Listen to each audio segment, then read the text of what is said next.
Dalam beberapa hari terakhir, baik Rusia dan Ukraina menawarkan proposal untuk mengakhiri perang. Tetapi posisi sekarang bahkan jauh dari momentum pembicaraan damai 2022. Lantas kenapa upaya di awal perang itu gagal?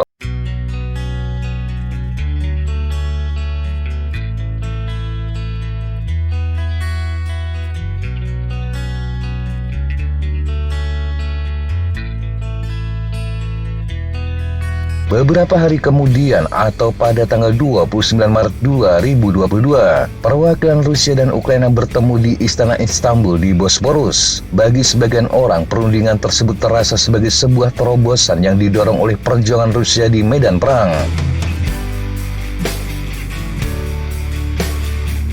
Seorang anggota tim perundingan Ukraina mengatakan setiap ada kemunduran militer, Putin mengurangi tuntutannya. Di Istanbul, Rusia tampaknya mendukung model netralitas dan jaminan keamanan Ukraina dan kurang menekankan tuntutan teritorial mereka. Setelah itu, pemimpin perundingan Rusia, Medinsky, mengatakan tawaran netralitas yang diajukan Ukraina berarti Kiev siap memenuhi tuntutan utama yang telah ditegaskan Rusia dalam beberapa tahun terakhir.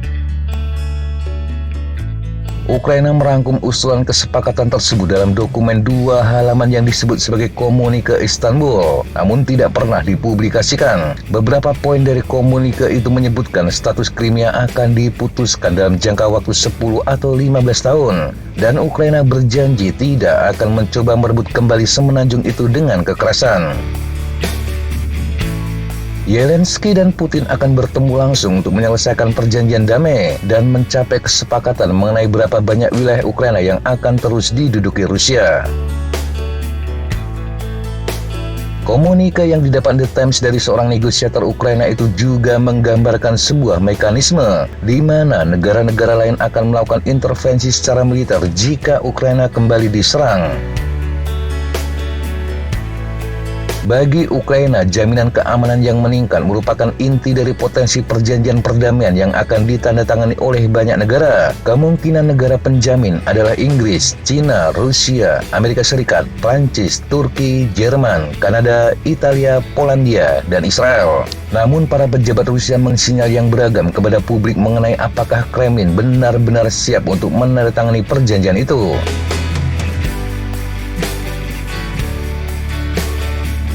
Rusia dan Ukraina kembali melakukan sesi perundingan selama berjam-jam melalui panggilan video. Mereka saling bertukar rancangan perjanjian.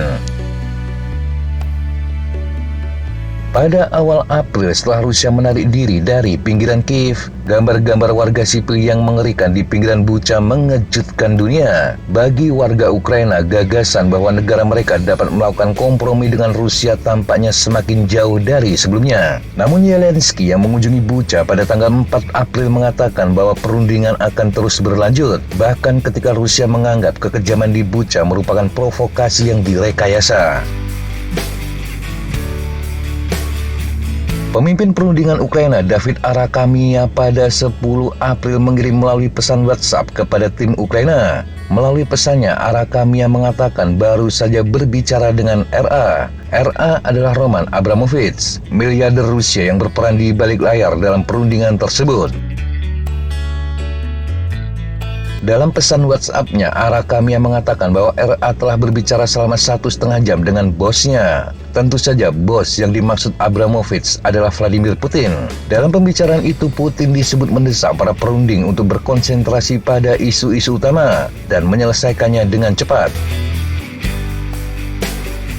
Seorang anggota grup WhatsApp menunjukkan pesan itu dan pesan lainnya kepada wartawan The Times. Juru bicara Abramovich mengatakan perannya sebatas memperkenalkan perwakilan dari kedua pihak satu sama lain, dan setelah tahap awal itu dia tidak terlibat dalam proses selanjutnya.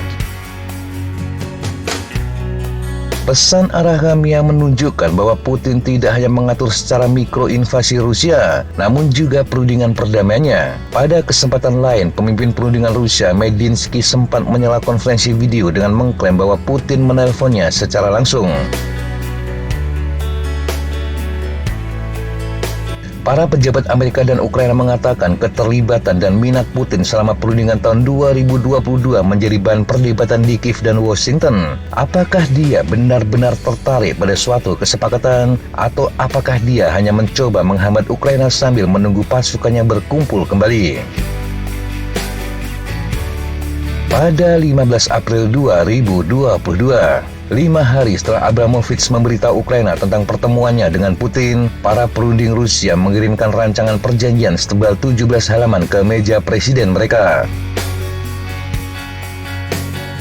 Para perunding sepakat bahwa Ukraina akan menyatakan dirinya netral secara permanen, meskipun Ukraina akan diizinkan untuk bergabung dengan Uni Eropa. Para pihak dalam traktat ini mempunyai pemahaman yang sama. Sebagian besar perjanjian itu tidak berlaku untuk Crimea, juga untuk wilayah lain yang akan ditentukan di Ukraina. Ini berarti Kiev akan menerima pendudukan Rusia atas sebagian wilayahnya tanpa mengakui kedaulatan Rusia atas wilayah tersebut.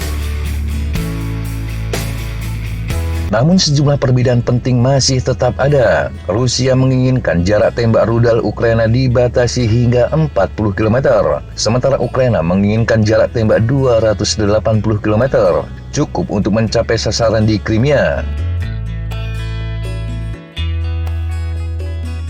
Rusia juga masih ingin Ukraina mencabut undang-undang terkait bahasa dan identitas nasional, serta menarik kembali pasukan Ukraina sebagai bagian dari gencatan senjata. Proposal gencatan senjata Rusia menyatakan bahwa Ukraina perlu menarik pasukannya dari wilayahnya sendiri.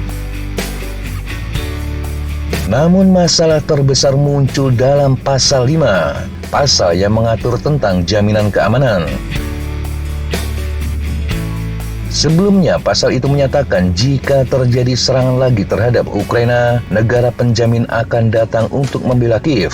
Yang membuat pihak Ukraina kecewa adalah adanya penyimpangan penting dari yang telah dibahas di Istanbul.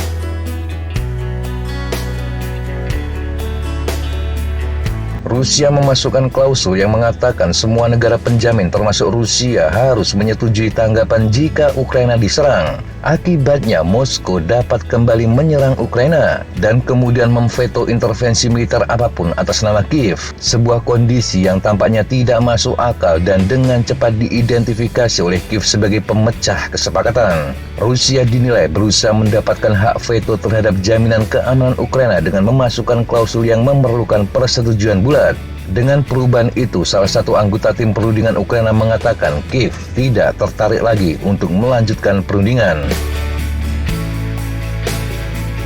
2 tahun kemudian atau ketika perang habis-habisan memasuki tahun ketiga, masih belum ada tanda-tanda bahwa Rusia dan Ukraina akan kembali ke meja perundingan. Bahkan sebelum tuntutan terbaru Putin dan hasil KTT Swiss, sejumlah ahli mengatakan sulit membayangkan kembali ke kesepakatan seperti yang dibahas pada tahun 2022. Ukraina semakin bertekad untuk bergabung dengan NATO. Sebuah pesan yang akan diperkuat oleh Ukraina ketika para pemimpin aliansi tersebut bertemu di Washington bulan mendatang. 2022 mungkin menjadi momentum pencapaian perdamaian yang hilang, dan setelah itu semuanya semakin sulit untuk dikendalikan.